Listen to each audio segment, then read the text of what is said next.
আমি আর সহ্য করতে পারছি না, সত্যি সহ্য করতে পারছি না। জানি যদিও এটা সবে শুরু, আমাকে এখনো ধৈর্যের পরীক্ষা দিতে হবে, সহ্যের পরীক্ষা দিতে হবে। ওর অত্যাচারে আমি অস্থির হয়ে উঠেছি।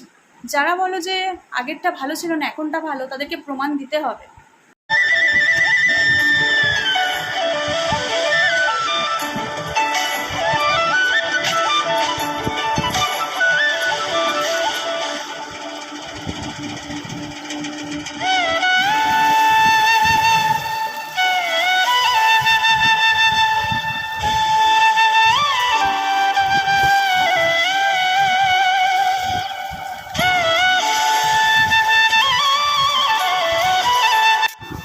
রান্নাঘরে চলে এসেছি আর রান্না শুরু করে দিয়েছি।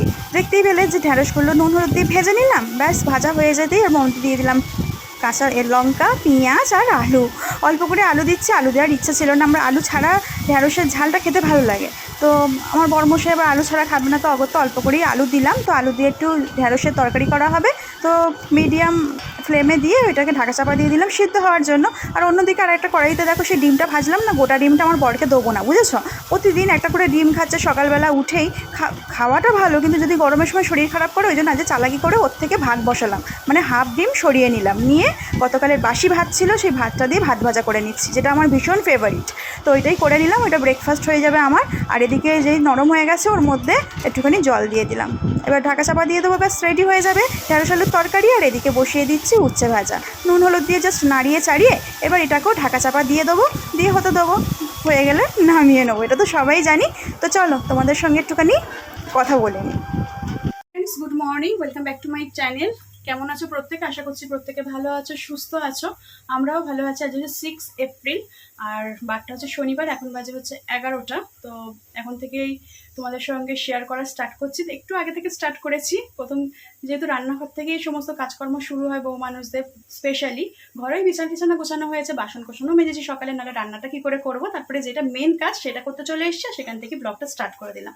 তো যাই হোক, আমার তরফ থেকে সমস্ত গুরুজনদের জন্য সশ্রদ্ধ প্রণাম আর ছোটদের বুক ভরা ভালোবাসা দিয়ে আমি আজকে নতুন একটা ব্লগ তোমাদের সামনে এসে তোমাদেরকে নিয়ে শেয়ার করতে শুরু করলাম। তো যাই হোক, মোটামুটি রান্না কি করতে চলেছি তোমাদের টুকিটাকি দেখিয়ে দিচ্ছি, তারপরে যোগাচাটি তো অনেক কিছুই করেছি, সেটাও তোমাদেরকে শেয়ার করে দিই। তো এই দেখো, ফ্রিজের মধ্যে একটু মাছ ছিল, মাছটা হচ্ছে ধুয়ে, একটুখানি আঁশও ছিল, জন্য ভালো করে ধুয়ে নুন মাখিয়ে রেখেছি। তো মাছটাই আগে করতাম, কিন্তু কি সমস্যাটা হয়েছে, ফ্রিজটা সকালে বাবা বন্ধ করতে ভুলে গেছে, আমি একটু লেট করে বন্ধ করেছি, পুরো মানে শক্ত হয়েছিল। ওই জন্য একটুখানি মাছটাকে আগে জল দিয়ে ঠান্ডা করে, মানে নর্মালে করে আঁশগুলো ছাড়িয়ে নুন মাখিয়েছি, জাস্ট নুন মাখিয়েছি বলে এক্ষুনি ভাজলে কেমন নুনটা তো ঠিক মতো ঢোকেনি, ওই জন্য পরে করবো, এই হচ্ছে ব্যাপার। আর ওইটা রান্না করবো হচ্ছে ডাঁটা দেবো। ডাঁটাগুলো ফ্রিজে রয়েছে, কিন্তু এই কাপড় জড়িয়ে রেখেছি জানো তো, ডাঁটার ফ্রিজের মধ্যে বেশ ভালো রয়েছে। এমনি সময় রাখলে কেমন নষ্ট হয়ে যায় দেখেছি, জল চপসা হয়ে যায়, নষ্ট হয়ে যায় ডাঁটাতে। আমি জানতাম না, আমি নিজের থেকেই আর কি বলি বাইরে ভিজে কাপড় জড়িয়ে রাখি, সেটা যদি শুকনো কাপড় ভেতরে ফ্রিজের মধ্যে জড়িয়ে রাখি তো কি হবে। তো দেখছি বেশ ভালো, খারাপ কিছু না, অনেক দিন রয়েছে। কবে ডাঁটা কেনা হয়েছে, সে একটা বয়স্ক মহিলা বিক্রি করতে এসেছিলেন, ওনার কাছ থেকে নেওয়া হয়েছে, বেশ ভালো রয়েছে। ডাঁটাগুলো বেশ মোটা মোটা হয়ে গেছে, ওই জন্য খেতেও ভালো লাগে, ভেতরে শাঁস রয়েছে তো অনেকটা। তো যাই হোক, ডাঁটা দিয়ে এই যে পেঁয়াজ, কাঁচা লঙ্কা আর 4 কোয়া রসুন কেটে নিয়েছে, এটা পেস্ট করতে হবে। ওই দিয়ে আর কি বেগুন আলু দিয়ে যে মাছের ঝোল করবো, বেগুন দিয়ে করবো। সবজি রয়েছে ঘরে অনেক, শুধু আলু দিয়ে খাওয়া হচ্ছে, ওই জন্য আলু বেগুন দিয়ে ঝোল করবো।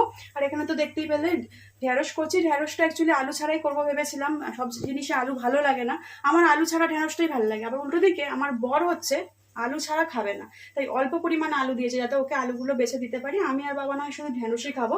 এই হচ্ছে ব্যাপার। যতই হোক বাড়ির বউ মানুষ, নিজের সমস্ত শখ আহ্লাদ ত্যাগ করে অন্যকে ভালো রাখাটাই যেন আমাদের দায়িত্ব কর্তব্য হয়ে দাঁড়ায় বিয়ের পরে, সেটাই করছি।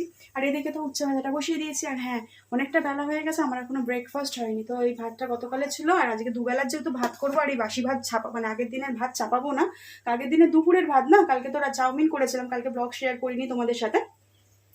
তো ভাই কটা ভাত রয়েছে, মিলি না ভাতটাই খেয়ে নি, এখন না মুড়ি টুড়ি চিবাতে ইচ্ছা করছে না, খিদেও প্রচন্ড পেয়েছে, আর ভাতটাই হচ্ছে একদম জম্পেশ করে খাওয়া হবে। ঠিক আছে চলো, আগে ব্রেকফাস্টটা সারি, পরে তোমাদের একে একে কাজ সারছি, তোমাদের সঙ্গে শেয়ার করছি।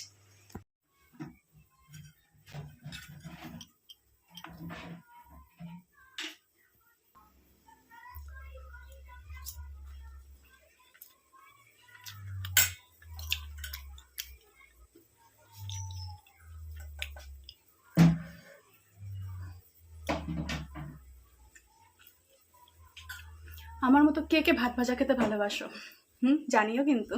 আপাতত আমি একটু রুয়ে শুয়ে বসে খেয়ে নিই, ঠিক আছে? তো বন্ধুরা, এই দেখো মুড়ি ভেজে আনা হয়েছে। তো আগের বার একটা এত বাজে হয়েছিল বলার মতো না, এবার এটা তবু মোটামুটি হয়েছে, তবু খুঁত আছে, তবু ঠিক আছে, খাওয়া যাবে। আগেরটা পুরো চাল ভাজা হয়ে গিয়েছিল। তো এই যে সবেমাত্র মুড়ি ভেজে আনলো বাবা। আমি বারণ করছিলাম আজকে যেতে হবে না, তো কালকে নাকি বন্ধ থাকে রবিবার, আর সোমবার দিন আবার যে যাবে আর কি। বলে সেই করবো সেই করতেই হবে, দে। আমি বলি রোদে? বলে হ্যাঁ যাবো, তো ওই জন্য দিলাম। তো ভেজে আনলো, গরম হয়ে আছে মুড়িটা।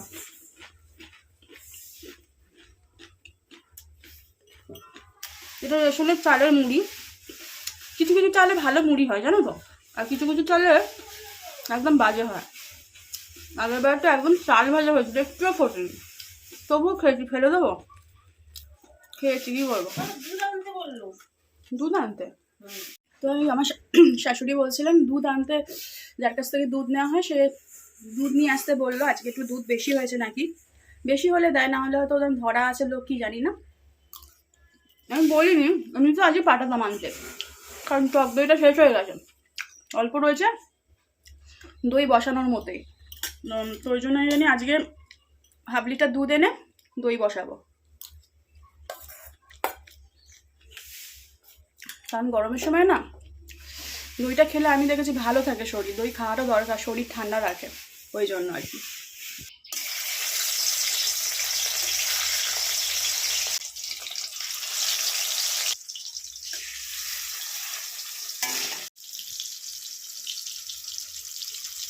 তো ওদিকে মাছটা তো ভাজা চলছে, আর অন্যটা কড়াইতে দেখতেই পাচ্ছ ভাজা মশলা করে নিচ্ছি। গোটা ধনে, গোটা জিরে, গরম মশলা, মধ্যে হচ্ছে দারচিনি আর এলাচ। ওদিকে বেগুন আলু মাছটা ভাজা হয়ে গেছে, আর এদিকে দেখো ডাঁটা আলু নুন হলুদ দিয়ে ভেজে নেওয়া হচ্ছে।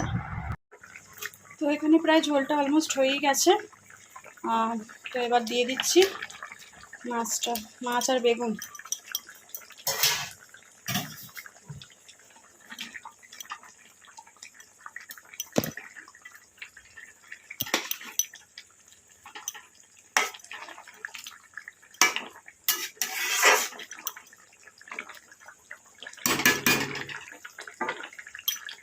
তো লো ফ্লেমে অল্প একটুখানি এটাকে হতে দেবো।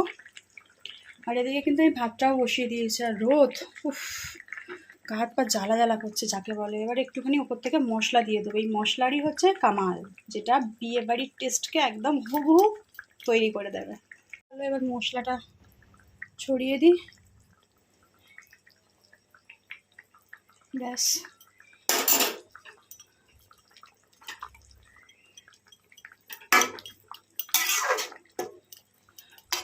আর গ্যাস ওভেনটা অফ করে ঢাকা চাপা দিয়ে দেবো।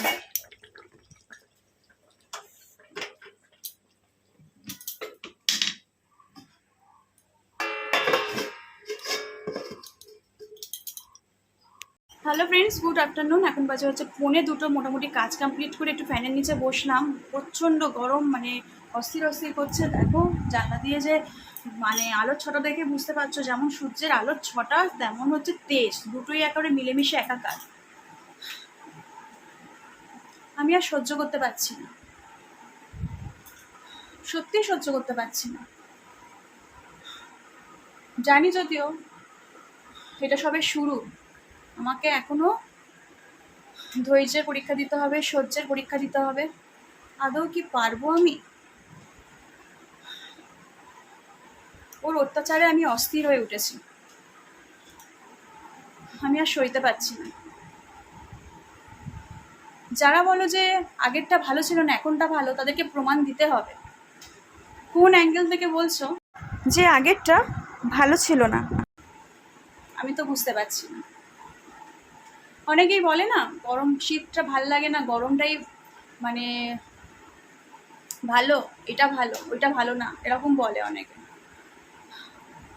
কিন্তু কি করে বলে কি জানি, শীতকালের মতো সত্যি শান্তির ওয়েদার মনে হয় খুব কমই আছে।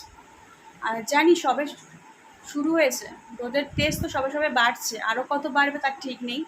তাই আমি এত গরমে এত কষ্ট পাই, মানে গরমটা আমার এতটাই বিরক্তিকর লাগে, ওয়েদারটা এতটা কষ্টকর যে কী হবে বুঝতে পারছি না। প্রতি বছরই একেবারে নাজেহাল হয়ে পড়ি গরমে। তোমাদেরও নিশ্চয়ই যারা গরম সহ্য করতে পারো না তাদের একই অবস্থা। আমার মনে হয় 100%-এর মধ্যে 95% মানুষেরই মনে হয় গরমকালটা পছন্দ হয় না, শীত অনেক ভালো লাগে। আমার তো সেটাই মনে হয়, আমার সেটাই দৃঢ় বিশ্বাস, এটাই মানে এটা হওয়া উচিত, তাই না? গরমে মানুষ থাকতে পারে। আর আমাদের ওয়েস্ট বেঙ্গল তো গ্রীষ্মপ্রধান দেশই হয়ে গেছে। ঠান্ডা আসে আর চোখের পলকে চলে যায়, বুঝতে পারি কি, অনুভব করতে করতেই শেষ হয়ে যায়। ঠিক আছে, চলো এখন আমি স্নানে যাই, ফ্রেশ হই, খাওয়া দাওয়া করতে হবে, পরে দেখা করছি। যখন সময় পাবো নিশ্চয়ই দেখা করবো। তো বন্ধুরা, স্নান সেরে এসেছি, দেখতেই পাচ্ছ স্নানটা করতে যেন একটু ফ্রেশ লাগছে একদম। তো এবার খাওয়া দাওয়ার পালা, 2:10 বাজে। তো চলো তোমাদেরকে রান্নাগুলো একবার ফাইনাল লুকটা শেয়ার করে দিই, দেখে নাও। গরমা গরম ভাত আছে, দুবেলার করেছি। আর এই হচ্ছে মাছের তরকারির ফাইনাল লুক। ঠিক আছে, দারুণ সেন্ট বেরোচ্ছে একটা, ওই পালিয়ে যাচ্ছে, দারুণ সেন্ট বেরোচ্ছে ওই মশলাটার জন্যই। আর এই হচ্ছে উচ্ছে ভাজা, আর এই হচ্ছে ঢেঁড়স আলুর তরকারি। ব্যাস, এই আমাদের আজকের লাঞ্চ মেনু। চলো খাওয়া দাওয়া সেরে ফেলি, পরে আসছি। এত গরমে ঘুম তো আসছে না, একটু সাউন্ড কম। এত গরমে তো ঘুম তো আসছে না, কিন্তু এই জিনিসটা আওয়াজ পেয়ে এই রে গা ভর্তি হয়ে যাচ্ছে। ফুটেছি গরমের ঠেলায়, এও গলে গলে পড়ছে, থাকছে না। এই এটাকে ছাড়া যায় বলো?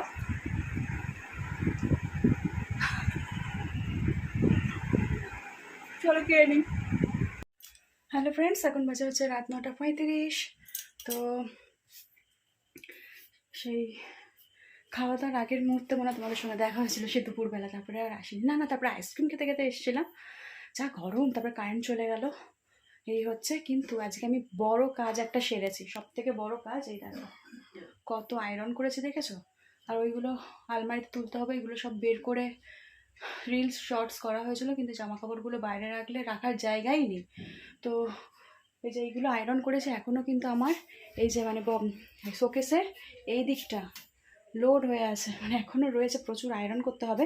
আর আমার এই যে বক্স খাটের এই দিকটায় ভেতরে একটা ব্যাগের মধ্যে এক গাদা জামা কাপড় কেচে ঢুকানো আছে, মানে সেগুলো আয়রন করতে হবে। করে পুরো এই জায়গাটা যদি আমি গুছাতে পারি, পুরো ফাঁকা ফাঁকা দেখতে পাচ্ছ নিচে, এই জায়গাটা গুছাতে হবে।